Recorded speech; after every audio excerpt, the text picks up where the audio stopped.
Everyone, আসসালামু আলাইকুম। মজাদার পিঠা। এখানে আমি চালের গুঁড়া সিদ্ধ করে নিয়েছি। এখন রুটির মতো এটাকে আমি তৈরি করে নিব। সাথে নারকেল দিয়ে, খেজুরের গুড় দিয়ে একটা পুর তৈরি করে নিয়েছি।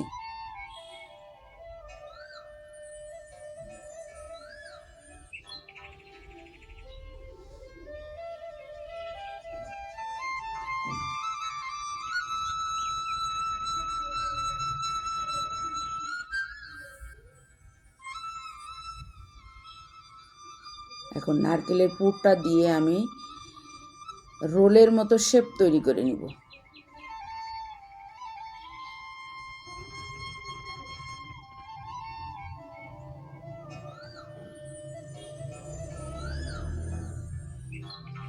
ঝামেলা ছাড়াই পিঠা।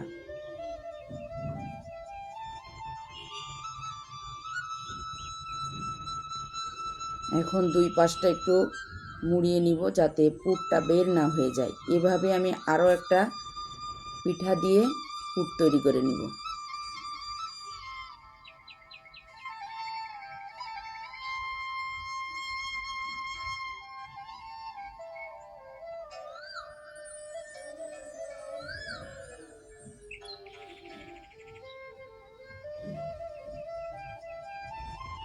আর একটা আমি পুলি পিঠার শেপে তৈরি করেছি। এখন এটা গরম পানিতে ভাপ দিব, প্রায় 10 থেকে 15 মিনিট ঢাকনা দিয়ে গরম পানিতে ভাপ দিব। ভাপ দেওয়া হয়ে গেলে ছুরি দিয়ে সুন্দর করে পিস পিস করে কেটে নিব। সুতা দিয়েও কাটতে পারেন। খুবই মজার একটা পিঠা।